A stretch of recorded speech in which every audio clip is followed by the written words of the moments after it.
मोअज़्ज़ज़ नाज़रीन सामईन तलबा और तालिबात, उम्मीद है कि आप सब खैरियत से होंगे। आपके लिए हमेशा मैं दुआ गो खुदा की पाक ज़ात आपको हमेशा अपनी पनाह और हिफाजत में रखे, इल्मी लिहाज से हमेशा कामयाबी और कामरानी अता करे। हमारा आज का मौजू आपके सवालों की रोशनी में इकबाल का असलूब तगज़्ज़ुल है।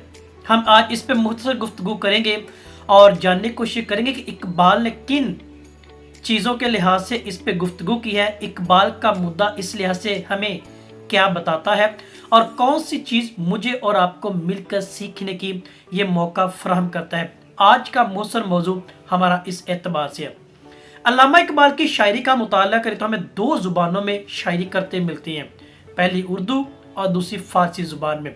शायरी का मैदान दो तरह का है, एक नज़म के एतबार से और गज़ल के एतबार से।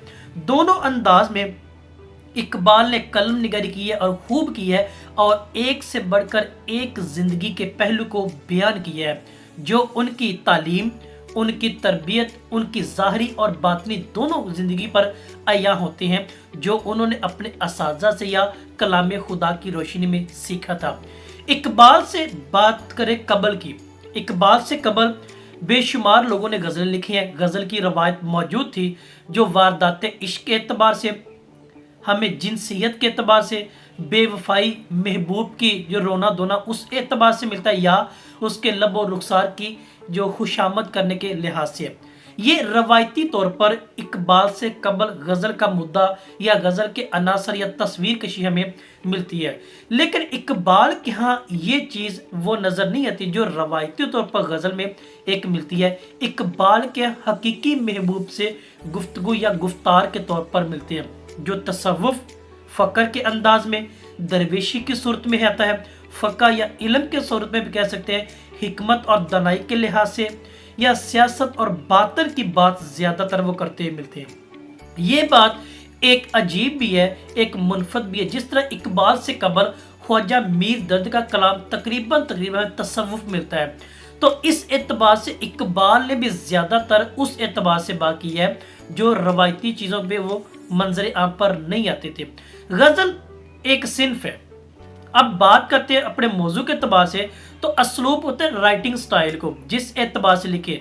तो इकबाल ने जो राइटिंग स्टाइल है, इकबाल का लिखने का जो अंदाज है, वो क्या है, वो दूसरों से हटके है, जो हकीकी जिंदगी के हवाले से है, इल्म और हिकमत और दानाई पर मबनी बात करते हैं। वो ज़्यादातर बातन की बात करते हैं। ये इनके असलूब पे बात कह सकते हैं या असलूब के हवाले से। तगज़्ज़ुल की बात करें तो ये गज़ल के हवाले से, तो गज़ल एक सिन्फ है, जबकि उस गज़ल में मौजूद जो सिफ्त होती है ना, वो तगज़्ज़ुल के मानों में आती है। तो हमारे मौजू के जो दो लफ्ज़ है, मरकज़ी असलूब और तगज़्ज़ुल, ये दोनों वाज़ेह हो गया। इकबाल का असलूब रवायत से हटके बातन की बात है।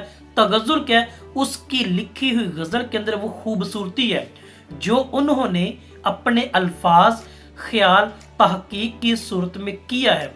अब वो सिफ्त क्या है, हम उस पर बात कर लेते हैं ज़्यादातर, तो ये आसानी के साथ हमें मिल जाएगी। अब इकबाल की गज़ल के यहाँ देखें, गज़ल बज़ाते अदम एक सिन्फ है जो औरतों के मुतल्लिक़, औरत के बारे में, लेकिन जैसे जैसे वक्त बदला, इसके मौजू में, इसके दायरा कार में वुसअत आ गई, तो दुनिया का हर मौजू इसमें लिखा जाने लगा। वो हकीकी तौर पे भी है, मजाजी तौर पे भी है, दोनों एतबार से। अब इकबाल क्या जो असलूब तगज़्ज़ुल है, उसका लिखने का जो फ़न है ना, उसके अंदर जो सिफ्त पाई जाती है वो क्या है, हम इस पे बात करते हैं। वो सिफ्त क्या है, अल्फाज और जज्बात का इम्तजाज है, जो फ़क्र और दनाई, हिकमत के रूप में मिलता है, जो उन्होंने गज़ल के अंदाज में अपनाया, उसको लिखा, समझा और दूसरों तक उस पैगाम को पहुंचाने की कोशिश की है। ये इसका इम्तजाज में बतौर सिफ्त यहाँ मिलता है, जिसको हम तगज़्ज़ुल कह सकते हैं। दूसरा है तसव्वुर खूबसूरती का अक्स है। उन्होंने इस कायनात का जब मुताला किया, इन चीज़ों के बारे में देखा, इस कायनात की एक एक चीज़ में उन्होंने दरवेशी, फ़क़ा, हिकमत, तसव्वुफ, दानाई, ये सारी बातें पाई हैं। और उसी को उन्होंने क्या किया, बयान किया। ये उनकी एक तगज़्ज़ुल के तौर पे दूसरी सिफ़त हमारे सामने आती है, जो आगे चलकर हम मिसालों की रोशनी में देखते भी हैं।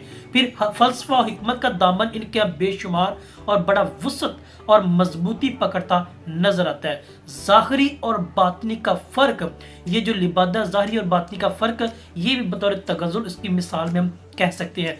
फिर कुव्वत पोशीदा, जो अंदर की बात है, राज की बात है, जो इनका फ़लसफ़ा खुद ही है, वो इस चीज़ में आती है। और दर्द इश्तियाक, ये वाले अनासर या इसके अलावा भी आप जितने भी बयान करना चाहते हैं, जो इन चीज़ों की कड़ी में आते हैं, ये इस लहर में आते हैं, ये सारी की सारी उसके असलूब तगज़्ज़ुल में की जाती हैं।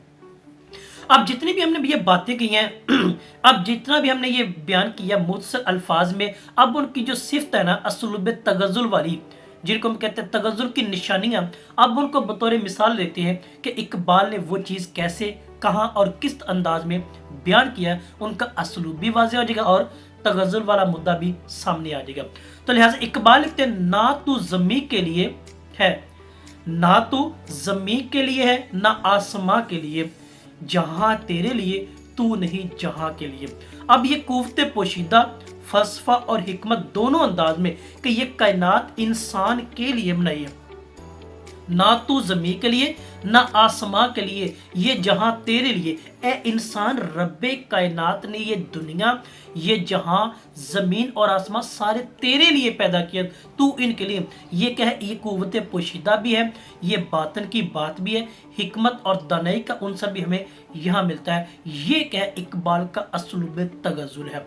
दूसरी बात इसकी बतौर मिसाल लिखे तो कहते हैं, हर शय मुसाफिर, हर शय मुसाफिर, हर चीज राही, क्या चांद तारे, क्या मुर्गो माही। अब इसमें वो हकीकी बात है उसने बयान की है, जो इंसान के लिए तस्वुर खूबसूरती भी है, उसकी हकीकत भी है, रियलिटी भी, जिससे इनकार नहीं किया जा सकता कि हर शय यहाँ मुसाफिर है, यानी पैदा होने से लेकर उसके बाद मरना है और अगले जहां की तरफ हमने कूच करना है। लिहाजा ये चीज़ क्या है, यहाँ मिलती है कि चलने वाले निकल गए हैं, जो जर ठहरे कुचल गए हैं। तो ये अंदाज इकबाल का वक़्त की नज़ाकत को बयान कर रहा है, वक़्त की नब्ज़ पे हाथ रख के बयान कर रहा है। ये इसका असलूब तगज़्ज़ुल और इसकी दूसरी और बड़ी अहम मिसाल हमारे सामने आती है।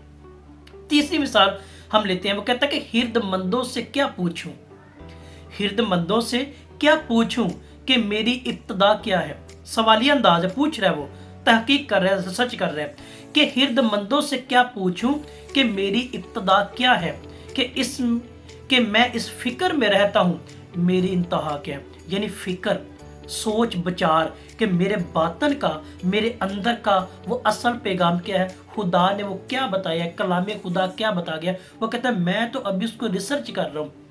ये बातन की बात है, ये दरवेशी की बात है, ये वो दरवेशी वाला उनसर हिकमत, इल्म और दानाई वाला है, जो बातन की बात करता है। इकबाल ने हर लिहाज से इसको अपनाया, सीखा और बयान किया। यही उसका असलूब तगज़्ज़ुल हमें बताता है। आगे चले तो मजीद बयान करता है फलसफा खुद ही उसका, कि खुदी को कर बुलंद इतना, खुदी को कर बुलंद इतना कि हर तकदीर से पहले खुदा बंदे से खुद पूछे, बता तेरी रजा क्या है। अब यहाँ पे देखे तो खुद ही अपने अंदर की बात है, अपने अंदर झांकने की बात है। ये इकबाल का असलूब तगज़्ज़ुल, ज्यादातर वो अंदर की बात करते हैं, इंटरनल लाइफ की, अबदी जिंदगी की बात करते हैं, जिसके लिए इंसान ये बनाया गया है, जिसको जानने के लिए खुदा ने हुक्म दिया है कि फलो और बढ़ो, देखो और ज़मीन को मामूर महकूम करो। और वो सारे सवालों के जवाब इस अंदाज में मिलते हैं। तो आज के मौज़े मज़ीद अगली मिसालें तो हमारे पास यही वो सारी सिफ़ात असलूब तगज़्ज़ुल के रूप मिलती हैं, जो गज़ल और उसकी सिफ़त के में बयान की जाती है। तू अपनी खुदी को खो चुका है, तू अपनी खुदी को खो चुका है, खोई हुई शय की जुस्तजू कर, उरिया है तेरे चमन की हूरें, उरिया है तेरे चमन की हूरें, चाके गुलो लाला को रफू कर।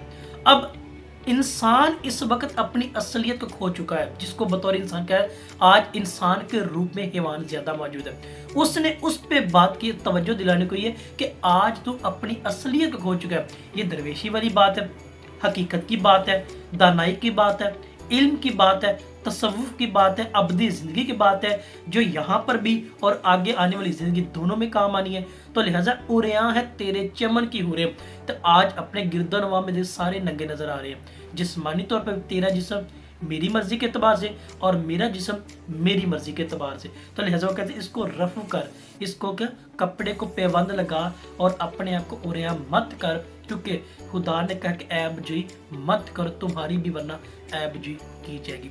ये सारी मिसालें हकीकत पर मबनी आज मेरे और आपके मुआशरे में गिरदोनवा में बेशुमार अंदाज में और खूब अंदाज में मिलती हैं। तो इकबाल ने जिन चीज़ों पर बात की है, जिन चीज़ों की तरफ इशारा दिया, वो इकबाल का असलूब तगज़ुल है।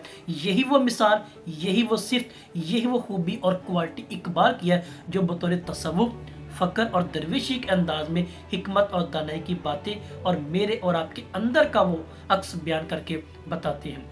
हमारा आज का ये था मुख्तसर मौजू इकबाल का असलूब तगज़ुल। ज़्यादातर हमने इसके बारे में जाना और इसको देखने की कोशिश की है। आपका कुछ सवाल हो, आपकी कोई राय तो ज़रूर कीजिएगा। आप सबका बहुत शुक्रिया।